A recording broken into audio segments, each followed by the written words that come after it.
তাই আহিলে মানে আমি গামোচা পিন্ধাব লাগে, কিবা কৰিব লাগে। যিটো নেকি ঘৰত ভালকৈ খাবলৈ নাছিলে, কিবা নাছিলে, এতিয়া কোটি হৈ গ'ল। তুমি ডাঙৰ এজন ভাল অফিচাৰ এটা হৈও কোটি টকা একেলগে ঘটিব নোৱাৰা। এজ এ স্পৰ্টছমেন একেলগে বহুত কোটি টকা ঘটিব পাৰিবা, ইমাজিন কৰিব নোৱাৰা। কিন্তু তোমালোকৰ এটা চেষ্টাটো লাগিব। আৰু বাৰে প্ৰতি মই কৈছোঁ, তোমালোকৰ কাৰণে কিমানখিনি মানুহ লাগি আছে, চব আহিছে উৎসাহ দিবৰ কাৰণে। খালি তোমালোকে কৰিব লাগে। তোমালোকে কৰা ভালকৈ, আমি আছোঁ তোমালোকক লৈ। তোমালোকৰ এই যে লাগি আছে যে মানুহবিলাক কেতিয়া ভাল পাব, যেতিয়ালৈকে তুমি এটা মেডেল লৈ পেলাই আহিবা, তেতিয়া কিমান খুচি হ'ব, হয় নাই? তেওঁলোকৰ বেনিফিট এইটোৱে যে তোমালোকে আগবাঢ়ি যোৱা। কাইলৈ যদি ভালকৈ যাব নোৱাৰে, তেওঁলোকে অলপ দুখ পাব। ইমানখিনি কষ্ট কৰি লোৱাখিনি কিয় হোৱা নাই? সুবিধা দিছে, সুবিধাখিনি লোৱা। আৰু এইটো যিটো সুবিধা কাৰ্বি আংলং এইটো স্পৰ্টছ ষ্টেডিয়াম বা জিলা ক্ৰীড়াৰ বিষয়ে দিছে, অসমত কোনো জেগাতে দিয়া নাই। মই এজন অসম অলিম্পিকৰ জইণ্ট ছেক্ৰেটাৰী। স্পৰ্টছত কাৰ্বি আংলঙত যিমানখিনি দিছে কোনো জেগাতে দিয়া নাই। আজি খুব ভাল লাগিছে, গ্লভছৰ পৰা আৰম্ভ কৰি অসমৰ বক্সিঙত এই গ্লভছটো বহুত ডিষ্ট্ৰিক্ট আছে, কাৰোবাৰ গ্লভছটো নাই। তোমালোকৰ ষ্টাৰ্টিঙতে ইমানখিনি দিছে, গতিকে এই সুবিধাটো লোৱা।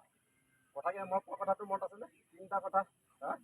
খেলিলে যদি স্বাস্থ্যটো ভালে থাকে, খেলিলে যদি সন্মান পোৱা, খেলিলে যদি ইনকম চ'ৰ্চ হয়, পৃথিৱীত তাতকৈ সুখী লাইফ নাই। 1 নম্বৰত। 2 নম্বৰত আৰু এটা কথা কৈছিলোঁ তোমালোকে, এতিয়া 10 বছৰ 15 বছৰ হৈছে কাৰোবাৰ, হয় নাই? মেক্সিমাম তুমি মানুহ বনিবলৈ 25 ইয়াৰ্ছ। তাৰমানে যাৰ 15 বছৰ হৈছে আৰু 10 বছৰ কষ্ট কৰিব লাগে, যাৰ 10 বছৰ হৈছে 15 বছৰ কষ্ট কৰিব লাগে। 70 বছৰ মানুহ জীয়াই থাকে ক'লো নহয়। 25 বছৰলৈকে কষ্ট কৰা, আনাডাৰ 45 ইয়াৰ্ছ গাড়ী ঘোঁৰা লৈ পেলাই একদম সুখত থাকিব পাৰোঁ, ধুনীয়া।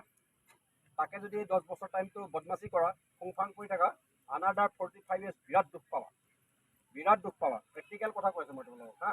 গতিকে এইটো এতিয়া চব বস্তু এতিয়া পাইছে, তোমালোকে খেলিবহে লাগে। ভালকৈ খেলা, তোমাৰ লাইফটো ভাল কৰা, বুজি পালা? তুমি এইকেইটা নষ্ট নকৰিবা। আৰু কৈছিলোঁ তোমাক 24 ঘণ্টাৰ টাইমত 8 ঘণ্টা তোমালোকে ফিক্স হোৱা, হয় নাই? 8 ঘণ্টা মই স্কুল টাইম দিলোঁ, আৰু 8 ঘণ্টা টাইম দিয়ে, 8 ঘণ্টা টাইম আছে নহয়। 4 ঘণ্টাৰ ভিতৰত 2 ঘণ্টা তুমি পঢ়া ঘৰত, 2 ঘণ্টা অলপ বদমাচি কৰা ইফালে ভাল। বাকী 4 ঘণ্টা থাকিলে নহয়, 4 ঘণ্টা খেলত টাইম দিয়া, তোমালোকক ধৰি ৰাখিবলৈ কোনো মানুহ নাই। খালি এই টাইমটো অলপ কেলকুলেশ্যন কৰিবা। আমি টাইমবিলাক যদি আছোঁ, আজিৰ দিনটো 12 ঘণ্টা সময় থাকিলে, যাৰ স্কুল আছে স্কুল গ'লে, স্কুল নোহোৱা টাইমটো 12 ঘণ্টাটো আমি এনেই পাৰ কৰাই দিলোঁ, কৰিলোঁ নাই? হা, অলপ চিৰিয়াছ হোৱা। মানুহৰ লাইফ বনাবলৈ কিছুমান মানুহ ৰখি আছে, এইবিলাক মানুহ চব তোমালোকৰ লাইফটো বনাবৰ কাৰণে। তোমালোকৰ লাইফটো বনালে তেখেতে যিমান সুখী হ'ব তাতকৈ নাই। তোমালোকে পাই পেলাই এওঁলোকক কাকো দিব নালাগে, কাকো দিব নালাগে। এওঁ কেতিয়া সুখী হ'ব, তোমালোকে আগবাঢ়ি যালে। দুখ কেতিয়া হ'ব, তোমালোকে যদি ভাত বেয়া হ'ব। গতিকে তেখেতলোককে এটা থেংকছ দিয়া, তোমালোকে থেংকছ এটা দিয়া, থেংক ইউ কোৱা চবকে। যিকেইটা কৈছোঁ তালি বজাই পেলাই এটা থেংক ইউ দিয়া, হা। তেখেতলোকে কিমান চিন্তা কৰিছে তোমালোকৰ, হয় নাই? সেইটো ভালকৈ কৰা। খালি ইয়াত দুটামান বস্তু লাগিব, নিজৰ জোতাযোৰটো লাগিব, হয় নাই? হাফ পেণ্টটো লাগিব আৰু টি চাৰ্ট এটা। সেই জোতাযোৰ ল'বা, টি চাৰ্টটো ল'বা, বাকীখিনি মানে যিখিনি ইকুইপমেণ্টছ আছে সকলোখিনি দিছে, হয় জানো? সেইখিনি খালি কৰা। আৰু টাইম দি তোমাক যিটো টাইম দিব, সেইটো টাইমত যাতে তোমালোকে প্ৰেক্টিছটো কৰিব লাগে। তেতিয়া কি হ'ব, একেটা যদি টাইমত নাহা, কোনোবা এটা দেৰিকৈ, কোনোবা এটা মানে সোনকালে, এনেকৈ যদি কৰা, পৰিৱেশটো নষ্ট হ'ব। এই পৰিৱেশটো তোমালোকে ধুনীয়াকৈ বনাই, তোমালোকক চাবলৈ ধেৰ মানুহ আহে। আশা কৰিছোঁ তোমালোকে চিৰিয়াছলি লোৱা, বস্তু থাকিব, আৰু টাইম দি বান্ধি কি কৰিব লাগে কৈছে কৈ দিব।